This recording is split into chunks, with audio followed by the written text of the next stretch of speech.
Welcome to a special edition of The Big Picture.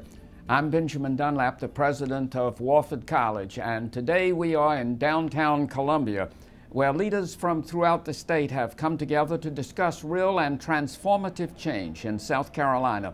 The keynote speaker, Walter Isaacson, is the president and CEO of the Aspen Institute, and the former CEO of CNN and the former editor of Time magazine. Isaacson, known most recently as the biographer of Steve Jobs, discussed transcending tribalism. How does our state overcome the barriers that continue to hold us back? Genius and the problems of leadership.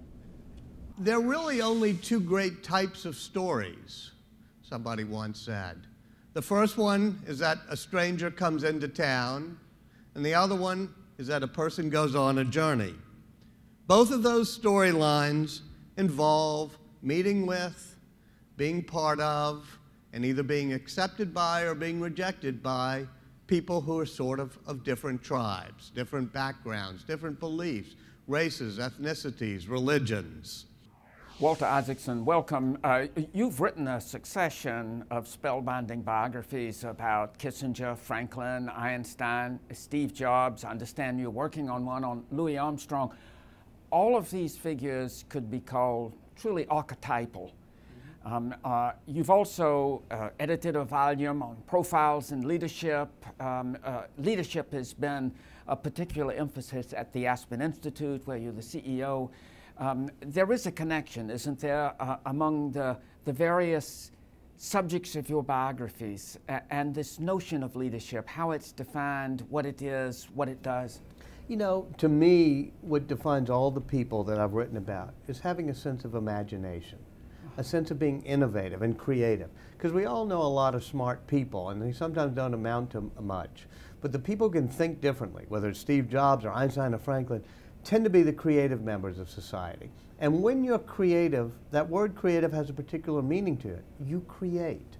You create a community, you create a society, you create great products, and that means bringing things together. And that's the theme of the Aspen Institute, of this summit we were doing today, which is, how do you bring things together? To me, one of the most unforgettable moments is 1984, with the famous commercial that ran during the Super Bowl, that Jobs has shepherded through the creative phase. He's showing it to the Board of Trustees for the first time. He's absolutely convinced this is going to be sensational. And what happens next? The board of Apple, they all have their head, you know, down in their hands. Finally, somebody says, let's vote to get a new ad agency, because that Think Different ad was totally done in a rebel cyberpunk style by Ridley Scott, who had done Blade Runner. It was about, you know, a woman. It wasn't about a machine. It wasn't about the Macintosh. It didn't say, here's what you can do on the Mac. It just had a woman outrunning the George Orwell thought police to throw the sledgehammer at Big Brother. It was a sense of branding, and it was Steve Jobs trying to recapture for Apple that part of himself that was the rebel, the misfit, the person always defying authority. So he defines Apple as for the creative ones, the people who defy authority. And that's why that ad was so brilliant. It runs only once, but it's probably been, you know, TV Guide and many other places called the greatest advertisement in history. I think actually it was your last conversation with Jobs. He told you he expected to stay one lily pad ahead of the cancer, and he was wrong, at least in that prediction. His sister, Mona Simpson, was at his deathbed. He had summoned her as he was dying, whether he knew it or not. And she reports that he looked over her shoulder suddenly. He had been joking with his wife and his kids. And he said, oh, wow, oh, wow, oh, wow. It seems, for a master of presentation, one of the great exit lines of all time. Well, you know, I've talked to Steve quite often about his spirituality, views on religion, and he always said it's a great mystery.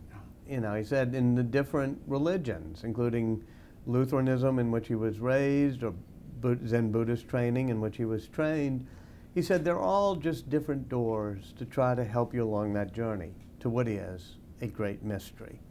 And the interesting thing about Steve's final words, as reported by Mona Simpson, is once again, we're left with a great mystery. And that's sort of fitting about Steve, is that he makes us realize it's still a mystery. Walter Isaacson, thank you very much. Thank you very much.